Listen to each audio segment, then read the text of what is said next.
Well, how y'all doing again? I'm here working on the 25 Chrysler. I've just sort of finished the seats.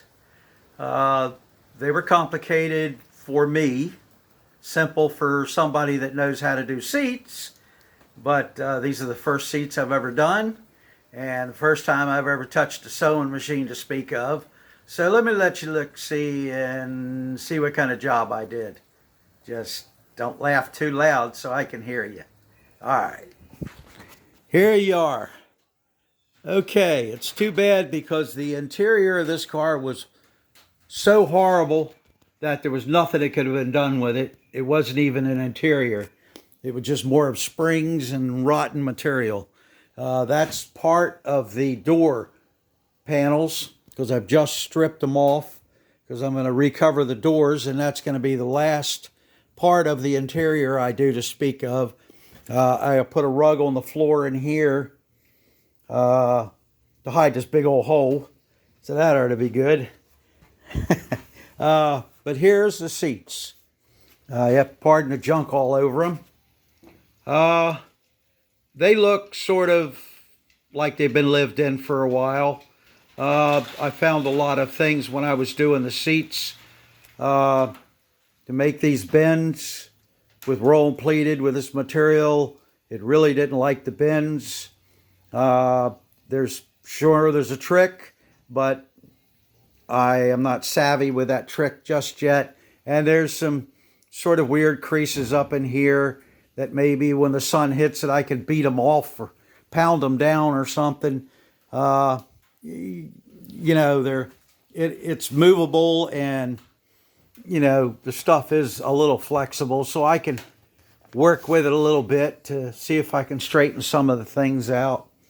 I would say overall, it's not horrible, and it's good enough for this. It's too bad I did get my lines to line up somewhat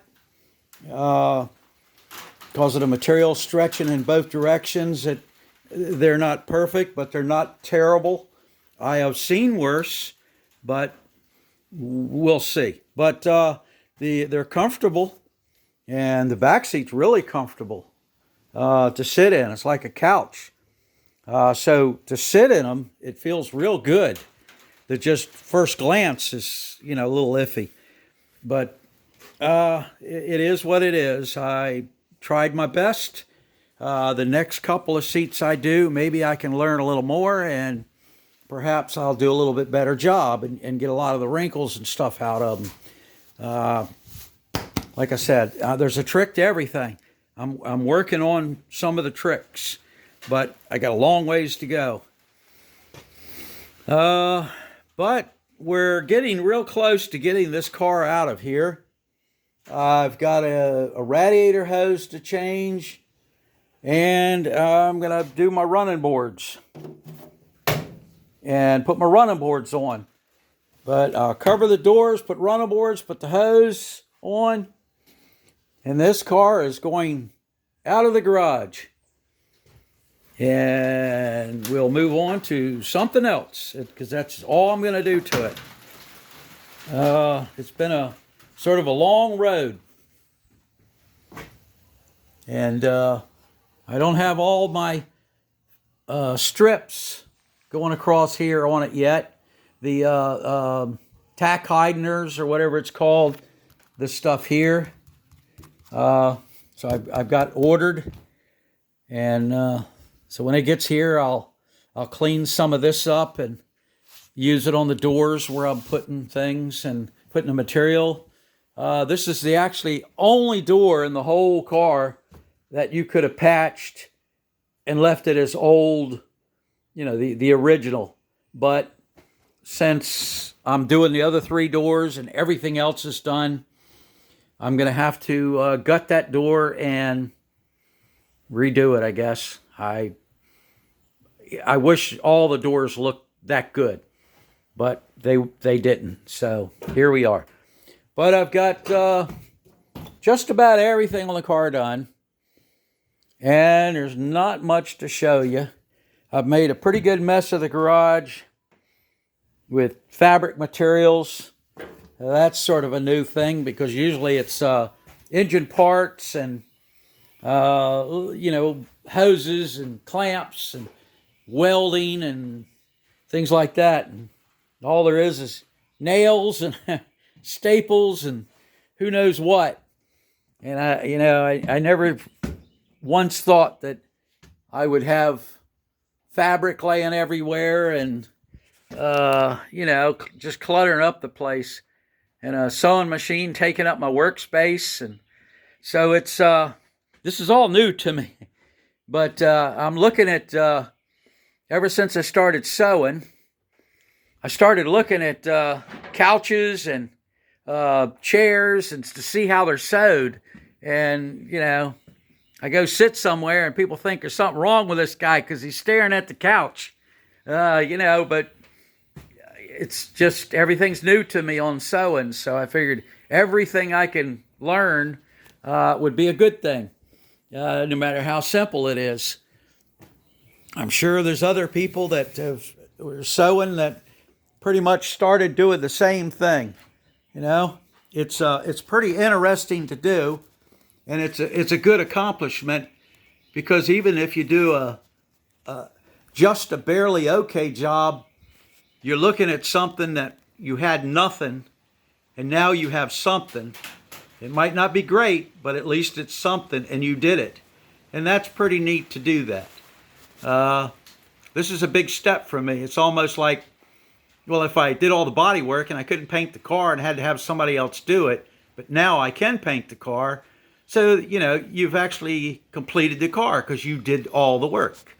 And that's one of the things that I wanted to do. I didn't want to farm anything out if I didn't have to. There's no reason for somebody else to work on my car. It makes the car me and not somebody else, Yeah, it's sort of hard to figure out these things, but that's the way I feel about it. I want to touch everything on the car, and I want everything on the car to be done by me if I can do it. Bad or good or worse or whatever. But this is it. So this car's more or less done. Going to stay just like this. And we're going to run her on down the road. And I'm going to pull something else in here. I haven't decided what. I'm thinking about maybe pulling either a Packard in here. I've got a 1950 Packard convertible that I need to completely rebuild, or maybe an MGA that I could completely redo, or I've got a Chrysler 1954 Chrysler Manhattan, the Chrysler with the blower on it, factory blower. I could pull that in here because it's a fairly straight car and it just needs an interior job and put back together a little bit. So, and I've got my 46 Chevy truck outside, and I could put that in here and make my street rod. That's going to be a rat rod, so that would take me about 2 weeks to do if I did that. But I don't know. I haven't really made my mind up yet. I think what I might do is write down the cars on a piece of paper, throw them in a hat, and just reach in the hat and grab one. Unless somebody sees this video and says, hey, I think I'd like to see that car done, or whatever, But, that might help a little bit. Someone make a decision on the cars. But it'll probably be a short while before this video gets put on because I'm still putting on the Packard videos. And those videos, the Packards, I traded the 40 Packard for this car. And I traded it to my boss. And I am going to have to rebuild it at his work. So this is... and this one's done. So the Packard's still sitting there. I painted it, and he's got it in storage. So it's not like it's the end of the road on that. Because the last video I did on that one was finished painting it, and that was pretty much it for me for for here. So there will be more videos on that as I work on it at his shop. But for right now, I got to figure out what to do here and run her out the door and figure out what to pull in here next. So that's my video and that's my story. So I guess until I get this thing out and let you know how it's going to run, because I have no idea how it's going to go down the road. So we'll just have to wait and see on that one. But I will do a video of me driving this thing. It ought to be a hoot. I hope it tracks okay down the road and doesn't wander too bad. We'll have to see about that, because the steering box does have a little wear in it.